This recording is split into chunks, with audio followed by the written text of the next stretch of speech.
Olá, meu nome é Fernando Smith Fabres e vamos conversar sobre o direito internacional para a prova da ordem. Uma das questões iniciais que nós precisamos abordar é exatamente qual parte do direito internacional nós estamos falando.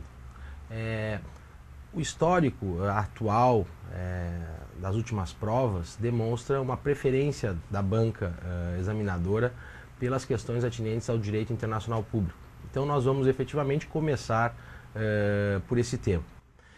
Uma forma de bem encarar esta matéria talvez seja nos aproximar um pouco da racionalidade que nós temos em relação, por exemplo, ao direito privado, certo? E aí nós poderíamos construir o desenvolvimento desse tema a partir de um eixo que leva em consideração 3 tópicos fundamentais. O primeiro, se o direito é um conjunto de regras que regula a vida em sociedade, nós precisaríamos saber qual parte da vida em sociedade nós estamos falando, certo? Então, a sociedade é um conceito plural e nós efetivamente teríamos que conhecer essa unidade, que é formada efetivamente por sujeitos de direito. Então, o primeiro tópico a conversar são sobre os sujeitos de direito internacional.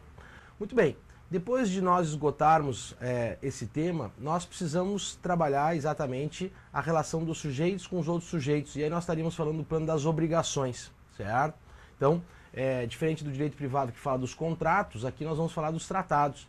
Mas não obstante essa possibilidade de vinculação espontânea de um sujeito com outro sujeito, nós também teríamos que abordar, ou vamos abordar, a questão relacionada a eventuais danos ou atos ilícitos causados por sujeitos internacionais, mesmo sem esse vínculo, principalmente em respeito às regras de convívio no âmbito dessa sociedade internacional.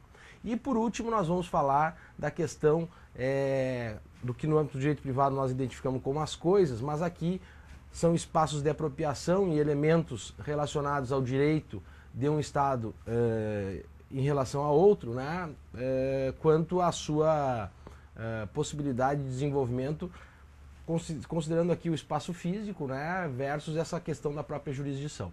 Muito bem. Então, estabelecido esse eixo, né, com esses 3 elementos, sujeitos de direito internacional, obrigações entre esses sujeitos e a própria questão dos espaços físicos versus jurisdição, aqui relacionando a própria noção de território, nós vamos abordar ou iniciar a nossa abordagem com relação aos sujeitos. Muito bem. Com relação aos sujeitos de direito internacional, nós vamos verificar que esse ramo do direito nasce, certo, com a própria noção de Estado. Ou seja, a partir do momento que se constituíram os Estados, e efetivamente o Estado existe, né, nesta relação com o nacional para proteger os interesses desse, na medida que o nacional foi ampliando seus horizontes, nós vamos verificar que os Estados começaram a se relacionar com os outros Estados, e aí nasce a necessidade de regras para regular essa relação. Muito bem.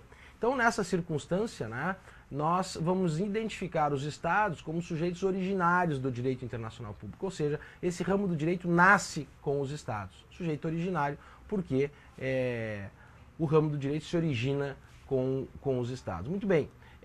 Depois nós vamos verificar que os Estados não conseguiram fazer tudo sozinhos, individualmente considerados, e precisaram se reunir com outros Estados e formaram as organizações internacionais.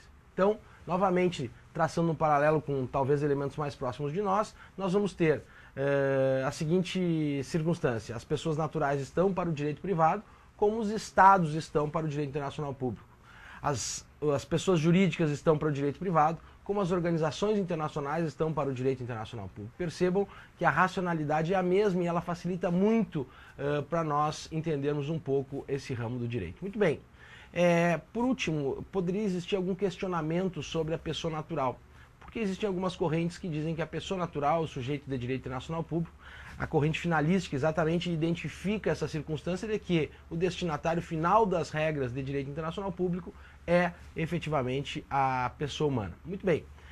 Se nós pudéssemos, para fins de concurso ou provas, ou o próprio desafio da prova da ordem, enfrentar essa questão como algo factível de cair numa prova sem o risco de eventual impugnação, poderíamos referir que a pessoa natural sim é sujeito de direito internacional público exclusivamente para as questões atinentes aos direitos humanos. Então, diante de uma questão que faça essa referência, né, pessoa natural, direitos humanos, nós poderíamos marcar como correta a afirmação. Agora, se não tiver esta afirmação relacionada, me parece que seria prudente não marcar como correta, porque nós teríamos muita chance, né, principalmente pelos clássicos que não entendem dessa forma, de impugnação, né, desta questão numa prova.